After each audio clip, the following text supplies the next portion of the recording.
Um. Oh. Okay. What's up, guys? Welcome to another episode of Orange and Blueprints. I am your host, Diego Martinez Reyes, and I'm joined here by the man, the myth, the legend that got kicked off the stream, Manny Alvarez. Manny, how are you doing today?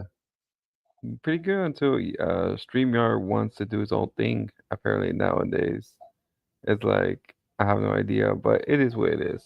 We're Yeah, here. I mean, maybe we're maybe here. it's just maybe because it's October 31st. If everyone knows that, Maybe what's Halloween spooky season. happening? It's been always spooky every time we do. It's because It's this theme is spooky. It's always giving me the frights and thrills. I know it's just I think it's just it is what it is. Technology is always gonna give you something. But no, welcome everyone once again to the Orange and Blueprints podcast. We know it's gonna be this is our last preview for the season, the 2025 NWSL season for the Houston Dash. We already know beforehand, the team knows beforehand, going to this game. This is they're out of the playoffs. There was a glimmer of hope last match day, and this is our last pretty much preview. We'll see how we do. But before we get into that, everyone, we got just some things to talk about. International window. It happened uh, very quick, to be honest. But I think good to note that for the USA, I think the USA had the busiest of the transfer window. They had three matches compared to mostly everyone else that had two. Avery Patterson played in the first two, was not on the bench for the last one, which was good news for Dash players because I think you knew every time she goes to USA, she always gets a knock or too injured or too tired to play for the next game for the Dash. So perfect time for them. Yasmin Ryan has been off the bench for most of the games, never started in any of the games, which is a good topic to talk about. I think in her position for the national team, or either for that. And then everyone else, Michelle Lozzi, Sarah had a great. Sarah Putigam had a great game for Austria, scoring a golazo on Tuesday. So she had a great outing as well. And of course, Lisa Boateng playing for Italy. I think it's a lot of things to. I don't know if you caught up with any Diego on the spot, but anything worth noting in this international window for any players I that were mean, involved.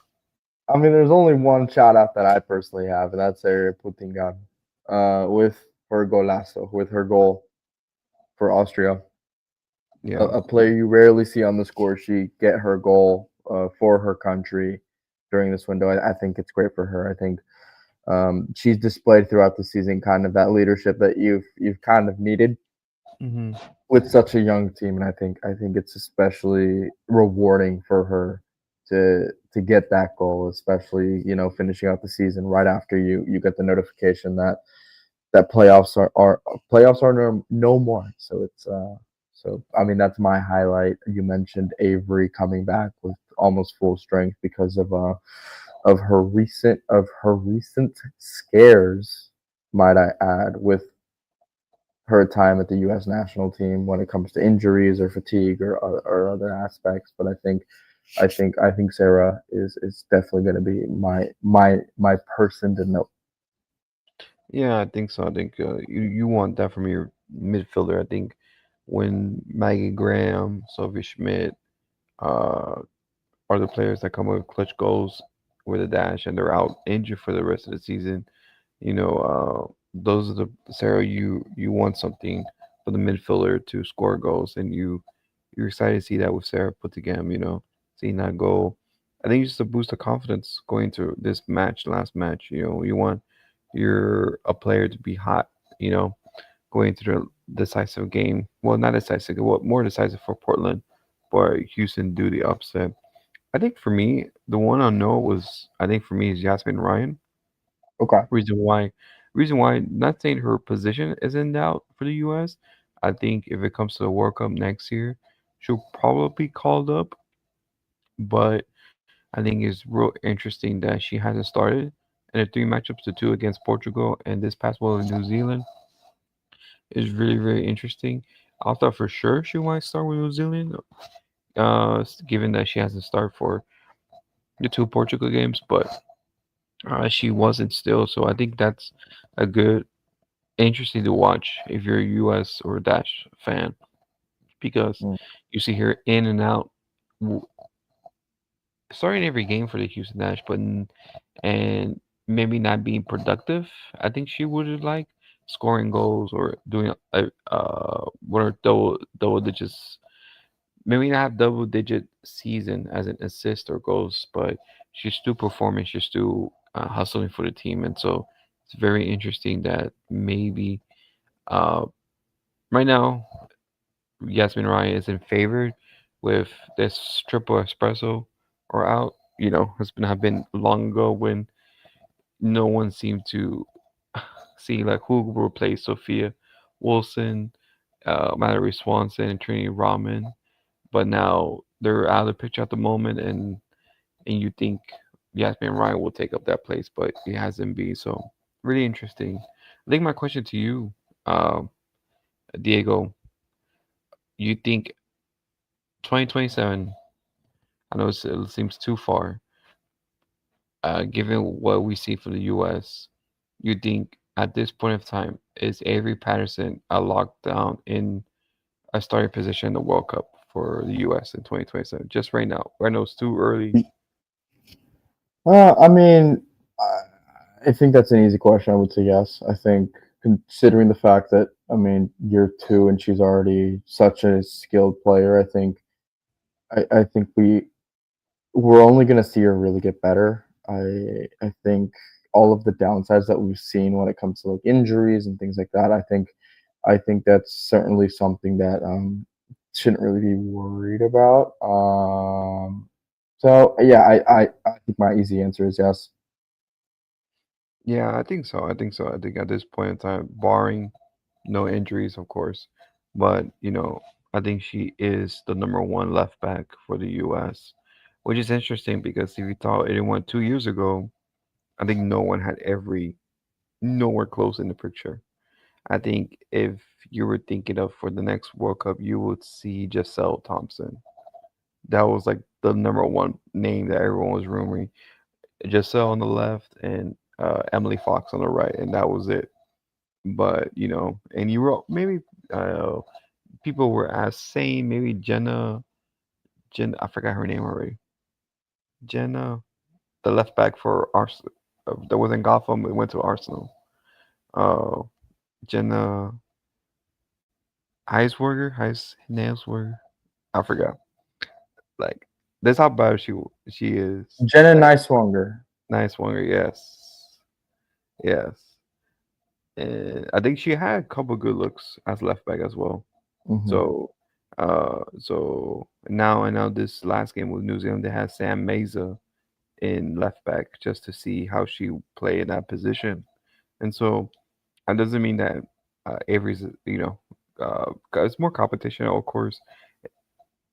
Barring injuries, you want some replacement in that position in case your top players Hmm. or get injured. But I think at the moment it's very interesting.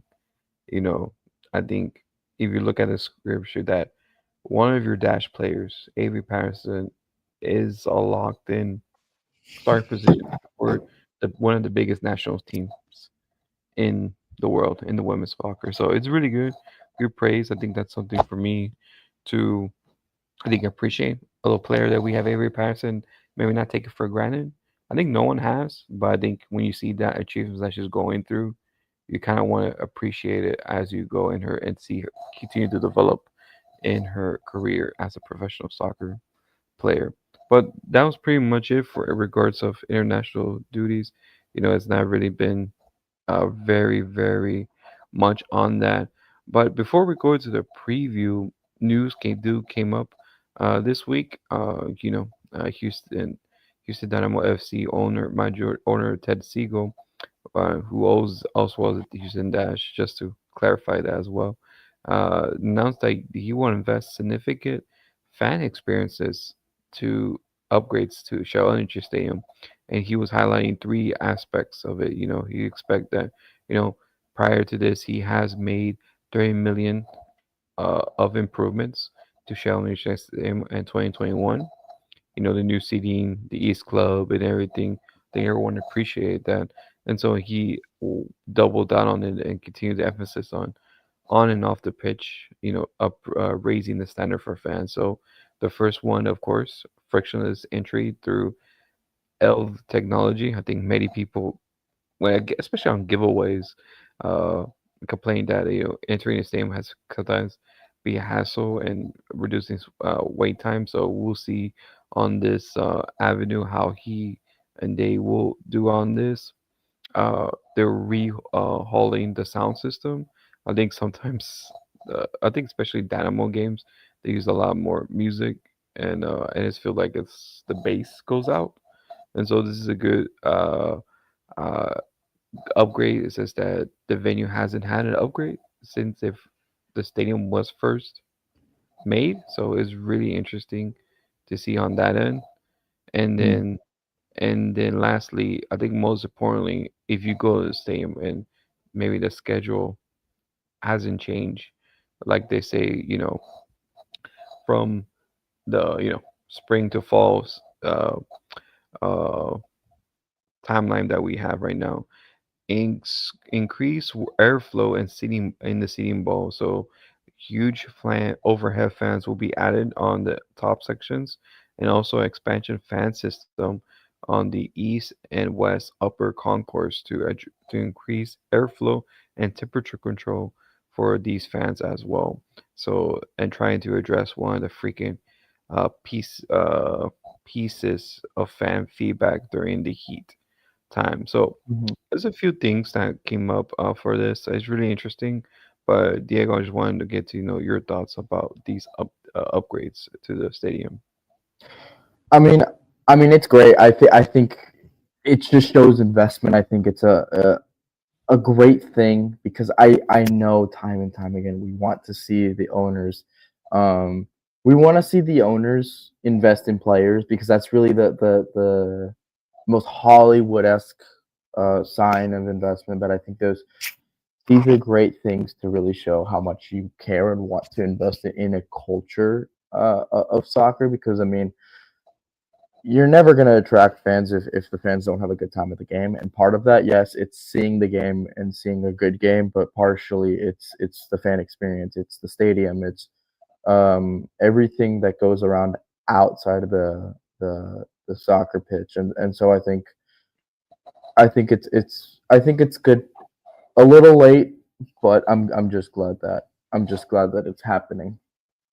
Yeah, I think in that day as well, a day later as well, yesterday, on Thursday, Ted Siegel did mention on that, asking questions about that, and addressing the question as well of AC and a roof for Shell Understand. So basically, in summary, he mentioned that it's really difficult to add a roof with the infrastructure that Mhm.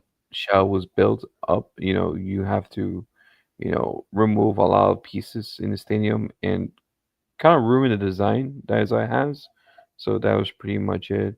And someone asked as well if trying to imitate Austin FC's restructure of opening, basically having it open, for the airflow to come in. But I think he said as well, like to do that, some seats will have to be removed for Mhm. that airflow to come in. So it's pretty much I mean, I without, don't have a problem with that because I mean, how many games are actually getting sold out? yeah, I get, yeah, it's true. But also, It'll feel more full. yeah, but I think as well, if you have the seats, you Mhm. kind of don't want to. I think it's very hard to. I get your point. I get your point. It's not like you're taking away. Let's say we take away 5,000 seats just to add that airflow. You feel like Mhm. okay, that's 5,000 seats.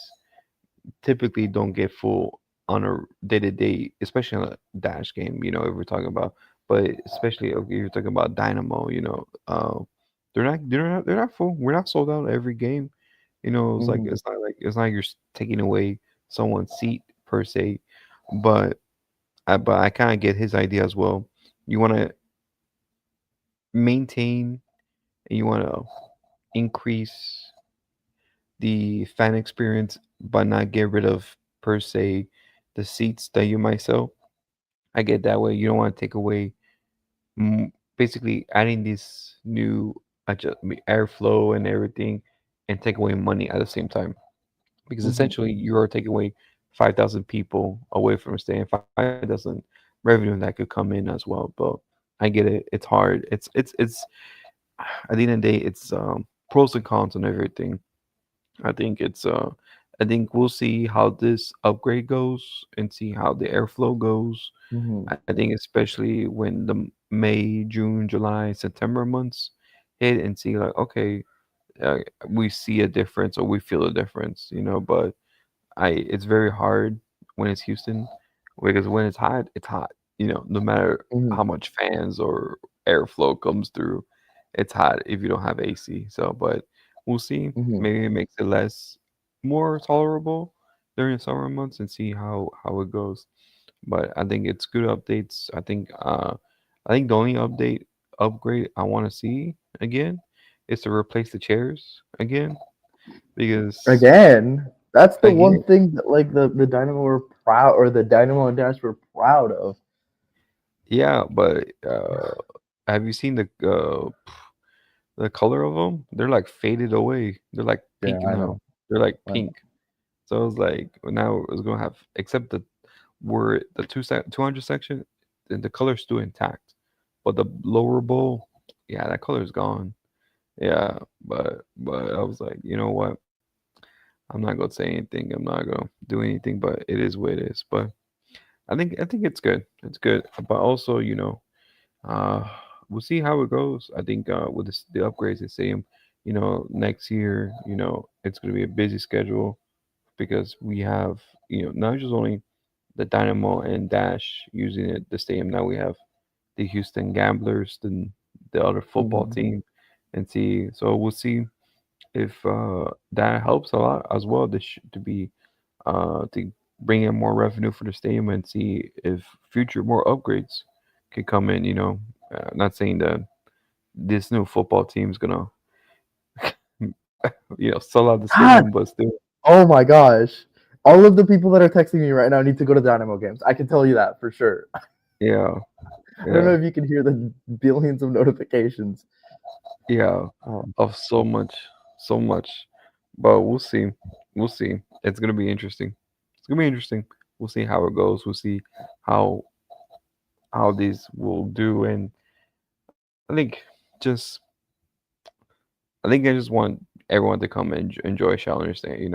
We're not like NRG, we're not like Toyota Center, Toyota Stadium, or Daikin Park that have AC.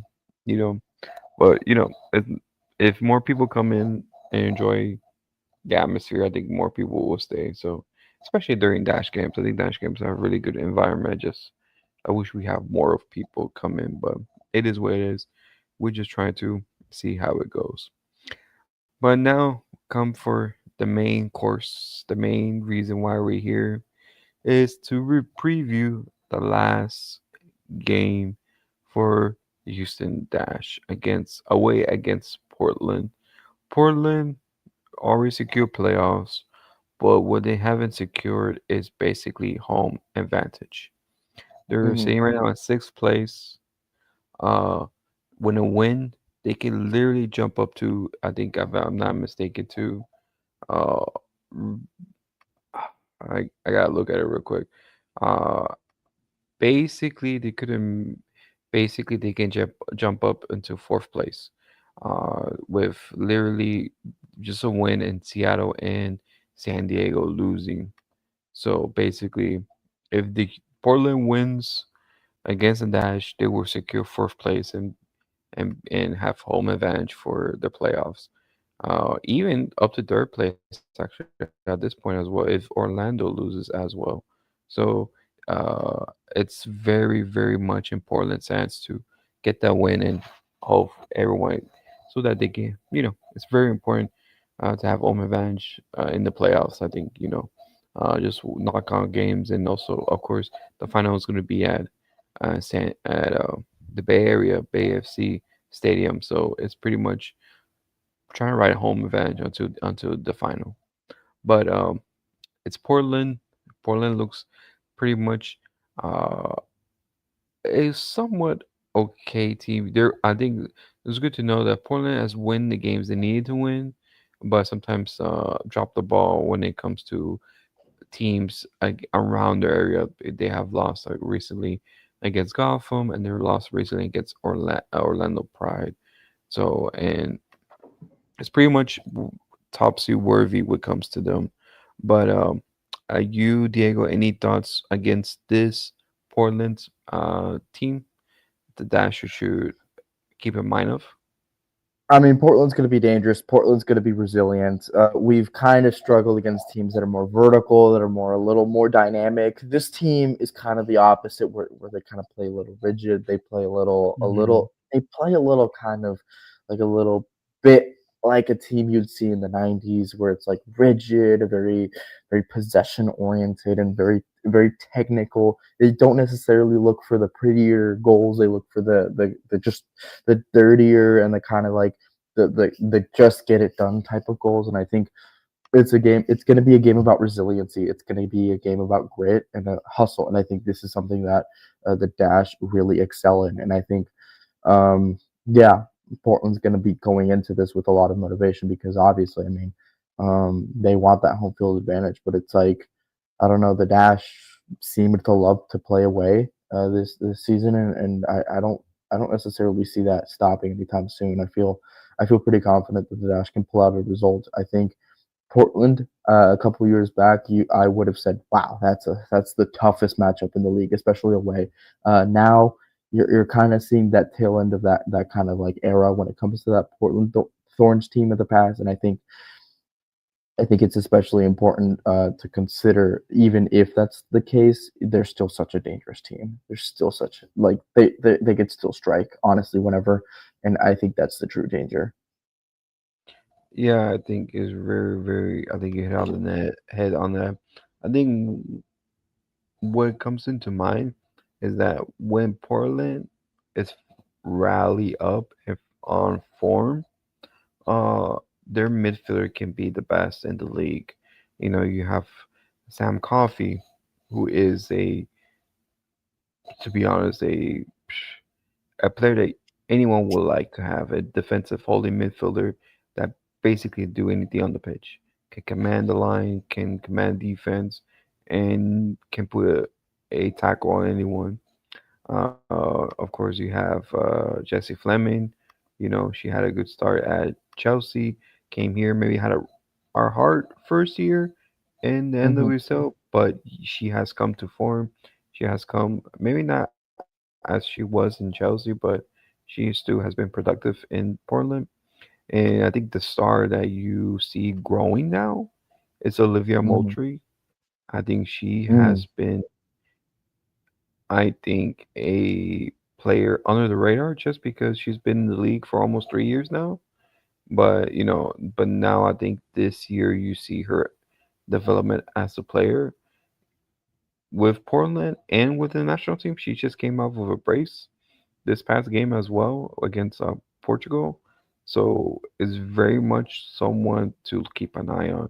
Of course, Mhm. I think Diana Castellanos maybe a player that you might not be very okay. Maybe not very dangerous, but you still have Riley Turner that still be dangerous on the wing. Now talk about the defense as well. You got Reina Reyes, and, that has been a solid on the right back. So, players like Gasmin Ryan or Kiki will have their will have their matchup real good on this one. I think the real question for Dash fans is like, even though the Dash are out of the playoffs, Mhm. should the result matter in any way? I think in your book and Diego should, if the Dash loses, should it matter? Um, No, I think no, for absolutely not. Like, I should we think I take it think like a negative? Go ahead. no. I think the performance is more important than the result at this point. I think the best way that you want to finish out your season is with a really good performance. I think the most important thing that you need going into the off season, going into kind of like the next chapter, is that kind of performance. I could not care less whether Portland wins or loses. I care that the Dash give themselves a performance that really encapsulates their new identity, that encapsulates what they kind of want to be and what team they want to look like. I think that's more important, and I think if any game, I know Theo mentioned this in a podcast a long time ago when he joined us about the growth mindset or the result mindset, and results are out the window at this point, and this is only about growing, about building that identity, building that culture, and building that that that building what the Dash are going to be in year two, in year three, because love it or hate it, again, most people were not expecting the Dash to challenge for the playoffs. Like I was one of the few people to say, "Hey, they actually had a shot," and I would argue we were 2 games away. That's Yeah. insane, especially coming off last place and with literally no direction. I think the danger now, and that's going to be the expectation. Now the expectation is going to be you got to make the playoffs. Is this Dash team ready to really convincingly make the playoffs? I don't think so. But that's I want to be proven wrong. I want to see this team get a couple more additions in the offseason, bolster their team just a little bit more. And you know, it's a new horizon. This is just year one for Fabrice, and I think the most important part is getting that final result and ending the year kind of the way that you want it. And yes, a win would definitely encapsulate that. But I think either way, it's really important just to get that performance nailed down because I think that's all really all you can do, and I think that's gonna be enough for the Dash to get a win. Yeah, I think this result mostly leaves. I think maybe the last was it the game, the last home game left a good taste in your mouth, and so Hmm. like of where the team is heading. And I think you want that feelings to resonate even after the off season, like you mentioned. The performance is what you want, and Fabrice mentioned this today in the press conference as well. Uh, they feel like the team feels like they still have something to play for. They're still playing it as if was their only chance to play in the playoffs, even though it doesn't mathematically or even on the table says about it. I think you're still playing with pride. You're still playing with the team, the group has bought in a lot in the system, and I think you want to see them to flourish in the last game to see, okay, this is what we have against the top teams. A really interesting stat that I'm like to mention is that this second half of the season, Fabrice has doubled the points he made in the first half of the season. Basically, basically he doubled the performances and the output for this team in the first half. You might say, okay, it could be a mixture of a lot of things. It can be a mixture of, I think the team needed a break in the summer and needed a break before coming in the second half, and to regroup and to re-energize. But I think as well, the team this needed more time to gel together. We gotta think about a lot of new players came in, a lot of new players faces becoming faces for this team. So it was a lot of expectations on them, and so I think it's needed for them to win, uh, to be on this one. And so it's gonna be a really good outlook to see. Okay, where is the team heading after this game? And you just want to get that win, Hmm. finish the season strong, and move forward to the offseason. I think everyone's mentally there already, but I think winning the last game and making an upset against Portland will just increases the beliefs. Okay, the Dash missed the playoffs by a little bit, like you mentioned, but next year, if they can build on what they had and add players where they need, this team could go places, and I think they will. I think they will go places. But it's too early to see how it will go from there. But I think Diego, with this in mind, who will be the key player to unlock this Portland's team? I think it's got to be Lisa Boateng. I mean that left back right back battle versus Hmm. Reyes and Boateng. I think that's going to be extremely key. You mentioned how dangerous Reyes can be for Portland, and I think considering how defensive and kind of how structured that team looks, having a player like Reyes, I think, and allowing that verticality, it's going to be adding a little bit of chaos in that order. And I think Lisa Boateng's really going to have a good defensive performance, but also be able to kind of like push the ball forward and get past Reyes. I think that's going to be really the key matchup for me. Another player that I think is going to have a really good performance is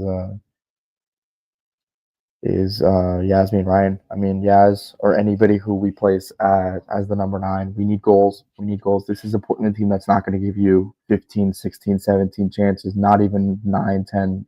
They're going to give you 2 or 3 chances, and you got to bury them. You got to bury them. And so I think it's really important for Yasmin Ryan, Masai Bright, whoever we place as the number nine, because Yasmin just came back from international duty. It's important uh, for them to have those critical choices. But I mean, those two players I think are the two areas where the Dash really need to step up whenever we're talking a win against Portland. Yeah, I think so too. I think you want good performances on them, to be, to see how things goes, and how just making sure that, what can we do to get more out of them. I think Luisa Boateng, I think you mentioned, is she had a great highlight last week, last match day, even though that was her first start in the NWSL.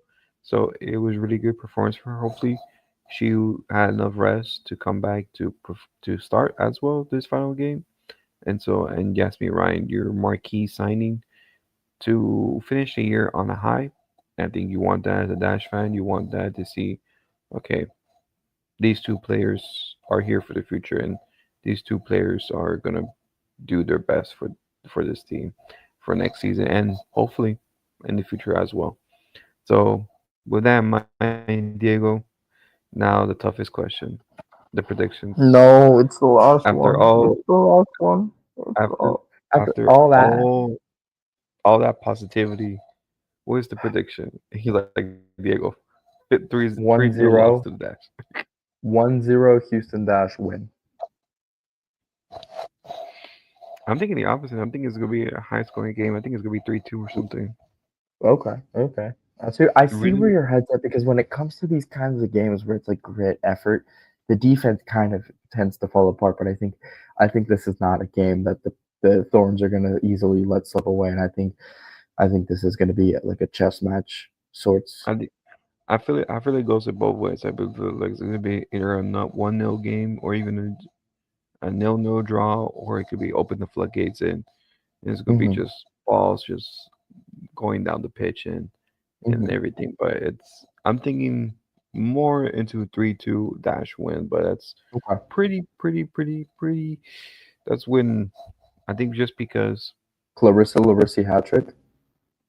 maybe, but no, mostly mostly just goals spread around the team. Hmm. But reason why is because I feel like Portland, like we mentioned, Portland is playing for home advantage, so they might and they're already in the playoffs. So basically, Hmm. they just might just risk it all and just try to win and be dominant, and get in the Dash's faces and try to get to win on this matchup. But we'll see. We'll see how it goes. I think it's gonna be a very interesting watch. Hope everyone can watch it. Hope everyone can be at home watching it and not at the Texans game, like me. So This dude, bro, this dude, this dude, I know. This dude, I know. this dude. I was hoping for the game to be later on tonight, because the NWSL didn't know when the game was scheduled, but I might lose the first half and watch the second half, but we'll see. Hopefully, by the second half, it still be competitive, still be good. But but other than that, we'll come back to you on Wednesday night to see where the dash end in the season and following the season also as well. This might be the last game. This is the last game for the NWSL season for the Houston Dash. We will come out later next week as well. Report cards of the players' performances and see day by day, player by player. And so just give us a comment and see what you agree, disagreed on the players' report card we gave them. Of course, this last game will be factor in as well. This is the last game, so maybe it's the last time we see them and see what you know changes our mind about their performance and everything. But we'll see how it goes. But thank you all. Thank you for all your tuning in on this Friday night. Diego's like, I Happy gotta go. Halloween. Exactly. Happy Diego's like, Halloween. uh, Diego's like, I'm ready to eat my candy, so No, I I'm gotta ready get out. to keep working. I have more work I have to take care of, but it's all Working right. man, we pay him Life of big a bucks. student That's why. at the $16 an hour. Yeah. So thank you for all. Please always look out for us in our social media at Bayou City Soccer, either on Instagram, X, YouTube, Blue Sky Threads. We're out everywhere. Also, look at us up at our articles at biocitySoccer.net. And we'll see you all guys next Wednesday. Peace.